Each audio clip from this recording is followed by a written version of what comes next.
का रे, डोळ्यात पाणी का?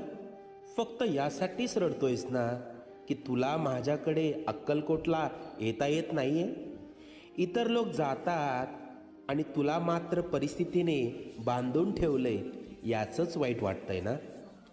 तू अक्कलकोटला येऊन त्या गर्दीत मला शोधतोस, पण मी मात्र तुझ्या घराच्या देव्हाऱ्यात मांडी घालून बसलोय. बाळा, मी अक्कलकोटला राजा म्हणून बसतो, लोकांची संकटे दूर करायला. तुझ्या घरात तुझे आईबाप म्हणून वावरतोय, तुझ्या कुटुंबाला सांभाळायला. आजपर्यंत तुझ्याबरोबर जेवढं वाईट व्हायचं होतं ते होऊन गेलंय. आता येथील सुखाचे सोन्यासारखे दिवस. हृदयाजवळील माझ्या भक्तांना पाठवून दर्शन घडव.